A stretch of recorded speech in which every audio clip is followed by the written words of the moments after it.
No vídeo de hoje nós vamos explicar porque a única solução é a guerra.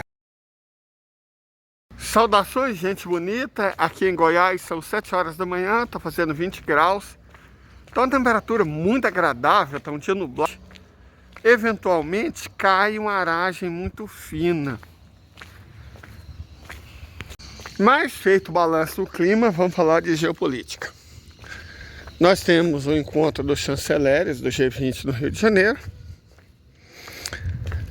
Que, bom, enfim, né? Vamos falar de uma coisa um pouco mais séria primeiro. Supostamente, os Estados Unidos intimaram o Estado a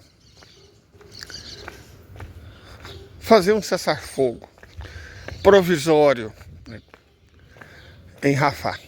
Mas isso é farsa. Deixa eu explicar para vocês por quê. Os Estados Unidos vem bloqueando qualquer tentativa de cessar-fogo real, que exija compromisso. O brasileiro, a tentativa argelina, a tentativa sul-africana, todas as tentativas de cessar-fogo que obriguem o Estado de Israel a de fato cessar fogo, os Estados Unidos vêm vetando na ONU. A proposta dos Estados Unidos, mas os Estados Unidos querem isso porque eles querem ser os autores da proposta de cessar fogo. Não, de forma alguma. Isso não é verdade. A proposta deles não exige nada de Israel. Tipo assim, não existe comprometimento nenhum. Então não é uma proposta séria. Certo? Se você fala assim, vamos fazer um cessar-fogo, tá, mas você se compromete a não atacar mais Rafah? Não. Então nós não vamos exigir. Então não existe uma proposta real de cessar-fogo por parte dos Estados Unidos. É uma farsa. Isso revela algumas coisas muito interessantes do estado da geopolítica mundial e a partir disso a gente pode chegar na reunião dos chanceleres no Rio de Janeiro. Deixa eu só comprar pão pro bando e já volto. Pronto, pão comprado pro bando.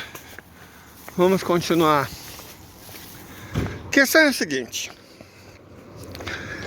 O Estado de Israel e os Estados Unidos entenderam que o que eles fazem é moralmente injustificável, mas eles sempre fizeram coisas moralmente injustificáveis.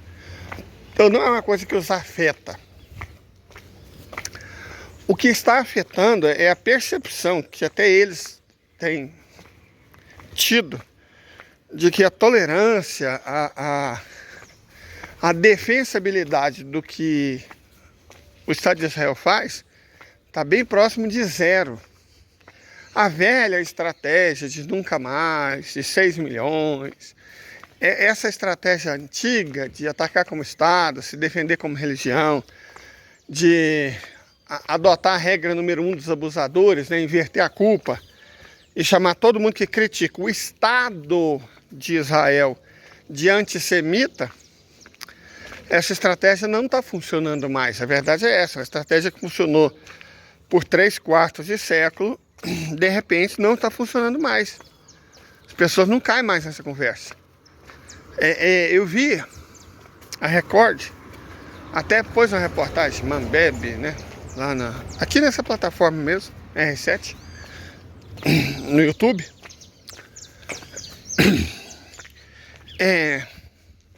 as prováveis consequências da fala de Lula nas relações de Brasil e Israel. Mas eles são tão espertos que eles entendem que, né, ninguém está interessado, que eles simplesmente retiraram os comentários. Porque sabe o que vai vir. Quem se importa, de verdade, quem se importa com a reação do Estado de Israel, o povo até não fez um vampetaço na página da embaixada, depois que eles divulgaram uma charge feita por um ativista sionista no New York Times, marcando aquele deputado famoso, o moleque lá de Minas Gerais, o Chupetinha, certo? Fizeram um vampetaço. Então, cara, sério mesmo, ninguém cai nessa esparrela mais não, ninguém tem tolerância, ninguém tem mais paciência não. O que conta São as crianças desvividas aos milhares. Eu acredito que Israel achou que de fato estava tudo bem justificar 5, 10, 15 mil mortes de crianças, argumentando que estava atacando o Hamas. Ah, pelo amor de Deus. Se está atacando o Hamas, cadê as vítimas do Hamas? Por que as vítimas são mulheres e crianças? Ou vai dizer que o Hamas é uma entidade formada por mulheres e crianças? É óbvio que não. Então essa conversa, essa desculpa, nada disso está colando mais. A opinião pública está virando. Certo? A opinião pública está virando no mundo inteiro. Manifestações enormes. Já a manifestação a favor do Estado de Israel é quase nenhuma. Levam os gatos pingados aqui e ali. Então está óbvio que a opinião pública internacional pressiona. Pela primeira vez, a conversinha fiada não resolve. As imagens divulgadas sobre o próprio Estado de Israel falam por si. Certo? E aí olha só que coisa interessante. Vídeos que de outra forma a gente nunca veria estão circulando na internet. Mostrando como é que é o treinamento ideológico, mostrando o que eles de fato pensam, mostrando os vídeos que eles fazem. Sabe, a imagem dos israelenses nunca foi tão ruim. Claro, você tem o gado, os crentes, né? A teologia do domínio. Mas mesmo essa, cara, a teologia do domínio está no Brasil o quê? 15 anos. Certo? 15 anos. Ela foi se expandindo. Da família vai ladrão, a Universal ela foi se expandindo, se expandindo, se expandindo e tomou conta do meio crente brasileiro. Certo? Só que até ela está sendo exposta. Agora as pessoas sabem o que é teologia do domínio. As pessoas já estão discutindo ela. E aí é aquilo que o finado Paulo Henrique Amorim sempre dizia. O melhor bactericida é a luz. No sentido de que, deixando claro que essa gente faz, a ação delas fica limitada, porque eles agem nas sombras. São dementadores, eles agem na sombra, na escuridão, quando ninguém está vendo. E aí, a partir do momento que se lança luz sobre o que eles pensam, sobre o que eles falam, sobre o que eles fazem, sobre o que eles desejam, fica difícil para eles. É igual o capitalismo, gente. O capitalismo não tem defesa. Como é que você vai defender? Defendemos um regime, um sistema econômico segregador, que quer que uma minoria cada vez menor fique cada vez mais rica e uma maioria cada vez mais ampla fique cada vez mais pobre. Esse sistema só existe porque exatamente essa maioria de pobre nos apoia. Então o capitalismo não tem defesa. Então o que eles fazem? Adotam a pauta moralista, certo? Para os conservadores votarem neles. Ou adotam uma pauta identitarista, para uma suposta esquerda achar que está lutando contra o sistema, mas está trabalhando para ele. Então você usa de gente burra. A verdade é essa. Não vamos falar com a mão cheia de dedos aqui, não. Eles adotam essas políticas para gente burra. Os identitaristas e os conservadores. Nos dois casos, você usa a pauta de costumes, né? Na verdade, os dois você está usando a pauta de costumes. Você está usando a pauta de costumes em ambos. Os que adotam a postura conservadora e os que adotam a postura progressista. Você usa a pauta de costumes exatamente para não discutir a pauta econômica. Você fala de indígenas, fala de negros, fala de LGBT, certo? Você vai falando dessas pautas para não ter que falar da exploração do homem pelo homem, da exploração da classe trabalhadora. Você discute coisas que não vão fazer diferença nenhuma. Então, assim como a direita age, assim agem os sionistas. Para não discutir a moralidade de você invadir uma terra que não te pertence, expulsar a população nativa, roubar tudo que eles têm, criar um estado de apartheid, porque isso é imoral. Isso é imoral, absolutamente imoral. Para você não ter que discutir isso, você discute semitismo, antissemitismo. Sabe, você discute outras coisas para evitar discutir o principal. Nesse sentido, a proposta dos Estados Unidos de cessar fogo é uma não proposta. Ela não propõe cessar fogo. Que ela não propõe que o Estado de Israel assuma um compromisso, não propõe punição por caso o Estado de Israel descumprir. Então não faz nada, cara. Imagina que você tem uma lei contra alguma coisa, mas essa lei não prevê nenhuma punição caso essa coisa seja feita, nenhuma sanção. O que faz a lei ser cumprida é a sanção que ela prevê. Isso é óbvio, é evidente. Agora, se você propõe uma lei sem nenhuma sanção, sem nem mesmo um princípio de verificação, você não está propondo nada, cara. Você não está propondo nada, mas eles estão acostumados a fazer isso. E a imprensa cumpre um papel crucial nisso, dando a impressão, porque é claro que os repórteres sabem que essa é uma não proposta. Eles não são imbecis, mas muitos são cúmplices. Muitos são cúmplices. Mesmo mais de 100 jornalistas tendo sido desvividos pelo Estado de Israel, até agora, os repórteres sem fronteira não deram um pio, não falaram um ar. Aquela ONG americana sediada na França falou nada, absolutamente nada. A FENAGE do Brasil, né, não falou nada. Falou nada. As entidades de defesa dos jornalistas brasileiros não falaram nada. Nem dos patrões, nem dos funcionários. São cúmplices. Aí de repente um jornalista sofre um ataque. Oh meu Deus, a liberdade de expressão sob ameaça. Não, agora a liberdade de expressão está sob ameaça. Porque estão mentindo. Enquanto a liberdade de expressão for apenas da classe patronal, não existe liberdade de expressão. Qual que é a voz da classe trabalhadora? Gente, até o Jones Manuel faz mais pela liberdade de expressão do que os jornalistas. Então é uma vergonha. Você olha a Globo, você olha o R7, você olha o G1, você olha essa catrevagem toda, essa malta, essa gente suja. E a única coisa que você de fato não encontra é a verdade. Você tem narrativas, sabe? Mas é óbvio, porque não dá para defender, assim como não dá para defender o capitalismo, não dá para defender o sionismo, não dá para defender esse tipo de jornalismo, não dá, cara, é indefensável. Por isso a estratégia cada vez mais comum é fechar os comentários. Não deixa ninguém comentar. Publica e fecha os comentários. Para aí ficar valendo só a voz deles, né? A liberdade de expressão não é de quem lê, é de quem fala. Na verdade é de quem é pago para falar. E aí fica difícil a gente ter empatia com o jornalista, porque estão defendendo os patrões.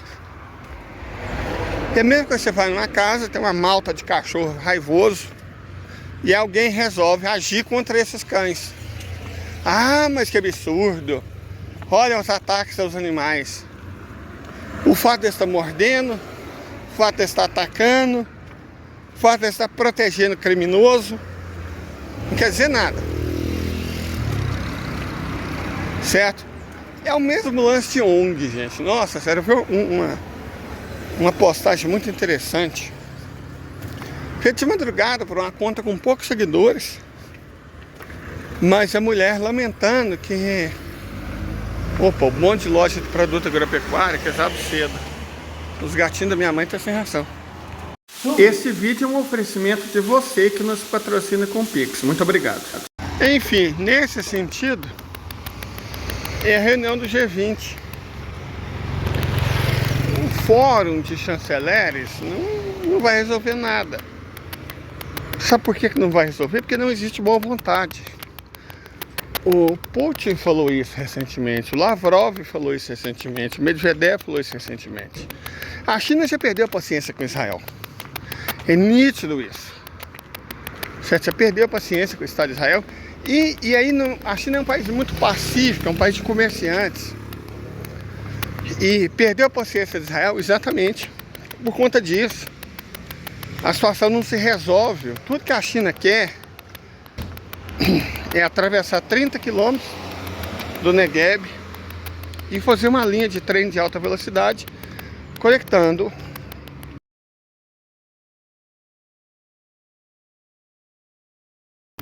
a Ásia e a África. Ótimo para a Ásia, porque fornece matérias-primas, recursos naturais preciosos. Ótimo para a África, porque significa investimento. A China não opera igual os Estados Unidos, o próprio Estado de Israel, a União Europeia e o Reino Unido operam no Congo, não. O negócio com a China é diferente. Os africanos sabem disso. Certo? Os africanos sabem disso. Mas os israelenses também, por isso que eles impedem. Aliás, foi por isso que o Estado de Israel foi criado, né? Para impedir essa passagem terrestre entre Ásia e África através do Sinai. E para isso que o Estado de Israel foi criado. Originalmente, impedindo que essa passagem fosse feita pelos europeus. Mas com o tempo, impedindo que os chineses fizessem investimento nesse sentido. Então a China perdeu a paciência, cara. A China falou claramente: é um direito de qualquer povo oprimido lutar contra a opressão, o que é óbvio, né? Malcolm X falava isso. Malcolm X falava isso. É evidente, lutar contra a opressão. É um direito humano, inclusive. Você não é obrigado a aceitar a opressão o resto da vida. Você tem direito de se levantar. Aliás, esses foram os princípios que nortearam a criação da República Popular da China. A longa marcha, camarada Mao Zedong, camarada Zhou Enlai e todos os outros visavam libertar a China do imperialismo. Por que a Irlanda apoia os palestinos? Porque ela também já teve a sua luta contra o imperialismo e colonialismo. Ela conhece os britânicos. A China conhece os britânicos. Quem conhece os britânicos sabe. Certo? O Estado de Israel opera para esses caras. É uma colônia de europeus em território asiático. Apartheid, racismo, segregacionismo, sabe? Querendo confinar os poucos palestinos que sobraram em reservas. Igual os americanos fizeram com os indígenas. Perfeito? Foi isso, a mesma coisa, cara. A China conhece isso. Como a Irlanda conhece. O mundo conhece. É assim que eles operam. Aí os caras vêm defendendo colonialismo no século XXI. Não dá, cara. E aí entra a questão do Fórum do G20, que não vai resolver nada. Porque os Estados Unidos nitidamente não querem que nada seja resolvido. Eles estão felizes com essa situação. A Europa está satisfeita com essa situação. Porque se não tivesse, não estava patrocinando há 75 anos. Por que eles estão patrocinando até hoje? Porque estão contentes, porque estão satisfeitos, porque estão felizes. Porque vai de encontro aos interesses deles. Então, eles estão patrocinando isso. Eles concordam com isso tudo. Como esperar a resposta de quem concorda com isso? Não vai ter resposta. O que eles ficam fazendo é tergiversar. Igual os Estados Unidos ficam fazendo com essa suposta e falsa tentativa de cessar-fogo, que não exige cessar-fogo. Não é uma proposta de cessar-fogo, se não está exigindo cessar-fogo. O que o Blinken vai fazer nessa reunião? O que o Borrell vai fazer nessa reunião? O que todos esses pulhas do Canadá, da Europa, dos Estados Unidos vão fazer nessa reunião? Mentir, enganar, ludibriar, tergiversar, disfarçar. Eles não querem solução, eles são o problema. Como você vai esperar alguma solução de quem é o problema? Ah, tem que ter diálogo. Como assim diálogo, gente? O que o diálogo resolve? Não vai resolver essa crise por meio do diálogo. O próprio Putin já deixou isso claro. Infelizmente, ele, para a humanidade, para as vidas em jogo, não vai ter jeito de resolver pelo diálogo. Mas vai resolver, ou seja, vai resolver, cara. E não vai ser pelo diálogo. Vai ser pela guerra. Isso é óbvio. Não tem jeito de resolver. A pessoa tem que ser muito inocente para acreditar que isso tem uma solução negociada. Não tem. Como você negocia injustiça? Me explica, como é que você negocia injustiça, cara? Não tem como. Não vai rolar.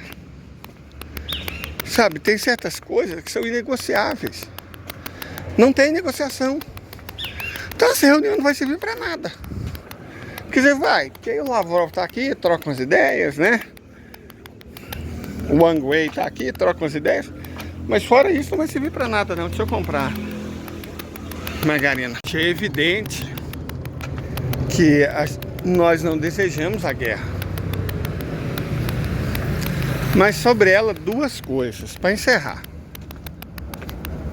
Não existe outra solução e ela vai acontecer. Porque precisa de uma solução. É intolerável alguém fazer o que o Estado de Israel veio fazendo com os palestinos há 75 anos, também para 76, e ninguém fazer nada. É intolerável, é inaceitável, é inadmissível, é imoral não fazer nada. Se o diálogo resolvesse, paciência, né? Ótimo, mas não resolve. Eles não querem ouvir. Eles não são sinceros. Como é que você dialoga com quem não é sincero, com quem não quer ouvir? Não tem diálogo. Isso é uma questão de lógica. Se o diálogo não é possível e a solução é imperativa, a solução não será pelo diálogo. Então qual que é a alternativa se não é o diálogo? É a guerra. Se preparem. Se preparem, de verdade, se preparem. Vai ter guerra. Porque você já está... Não, na verdade não está tendo guerra, está tendo massacre. Mas eles vão ter a guerra que eles estão buscando. Não no tempo que eles estão querendo. O Irã não vai responder provocação barata. O Irã não são os árabes. Mas vai haver guerra. Porque não tem outra maneira.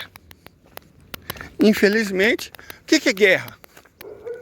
Política por outros meios. O que é política? A arte da administração e do diálogo. Não tem como administrar essa situação, é inadmissível, é imoral. E não tem diálogo. Então a política vai ser por outro meio. O outro meio é a guerra. Vai acontecer quando? Não tão cedo. Infelizmente para as palestinas. Não tão cedo. Mas por que o Irã não resolve isso logo? Porque dos árabes a gente não espera nada. Dos turcos não espera nada desse povo não. Mais fácil a Malásia fazer alguma coisa. Mais fácil o Bangladesh fazer alguma coisa. Mais fácil o Paquistão fazer alguma coisa. Do que os árabes ou os turcos fazerem. Mas então por que o Irã não resolve logo? Porque quando você entra numa guerra, você tem que ganhar. Você não entra numa guerra para fazer igual os Estados Unidos fazem, perdendo. Tem muita coisa em jogo.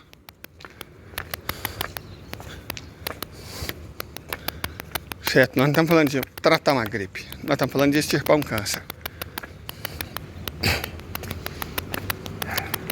É uma cirurgia só. Uma operação apenas. Então, o momento, se o Sul deixava isso claro. A guerra é de quem toma iniciativa. Se você é reativo, você vai perder. É claro que o Estado de Israel provoca o Irã. Porque tudo que eles querem é serem feitos de vítima. Eles querem ser vítimas. Oh, meu Deus, 6 milhões, nunca mais. Tudo que eles querem é o vitimismo. É uma justificativa plausível para serem vítimas. Então, tem que ser uma guerra rápida. Essa que é outra diferença. Vai ter uma guerra? Vai. Só que ela não vai levar anos, não. Ela pode levar meses para acontecer. Mas quando acontecer, eu duvido que ela leve mais que 2 semanas. Ela vai ser muito rápida. Tem que ser muito rápida. Precisa ser muito rápida. Deixa eu explicar por quê do ponto de vista estratégico. Primeiro que a estratégia de Israel é o vitimismo. Certo? Ah, nunca mais. Meu Deus. Holocausto. Como se eles representassem, como se eles fossem o povo judeu. E não colonizadores europeus no território asiático. Já falamos sobre isso. Ataca como Estado, defende como religião. Então, quando eles atacarem, vão atacar pelo norte. Eu não sei se vocês já repararam, o Hezbollah tem feito só ataques pontuais. E contra alvos militares. Algum quartel, de vez em quando, alguma base, mas principalmente contra redes de comunicação, radar e transmissão de satélite. Então, ou seja, eles estão atacando para preparar para uma coisa maior. Vão atacar pelo norte e vão atacar pelo leste, através do Iraque e da Jordânia. E o sul? Quando, não sei, quando as forças pró-palestinas, comandadas pelos xiitas, vierem do norte e do leste, aí sim, a Arábia Saudita e o Egito, talvez até a Turquia, ataquem também de uma vez. Certo? A Turquia com a marinha dela, a melhor do Oriente Médio. A Arábia Saudita com a força aérea dela, melhor do Oriente Médio. O Egito com o exército deles, o maior do Oriente Médio. Eles não têm coragem. Eles têm exército, marinha e aeronáutica.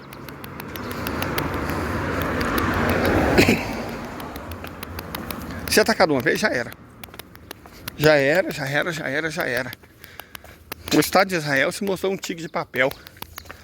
Eles não têm dinheiro. O PIB do Estado de Israel já caiu 20%, cara.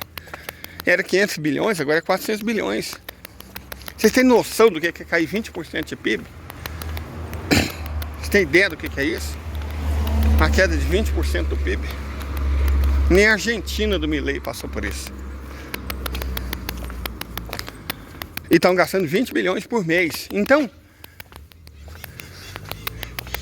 a estratégia é do porco sangrar. Vocês estão gastando 20 bilhões por mês, que eles não têm, porque a economia está em frangalhos. Quanto mais a guerra durar, mais eles se desgastam. Então, incrivelmente e horrivelmente para as palestinas, a guerra ainda tem que durar mais alguns meses. Mas quando ela acontecer, ela vai ser muito rápida. Vai ser muito rápida. Tipo a Guerra dos 6 Dias. Só que com outro final. Ok? Tenham um bom dia e até a próxima.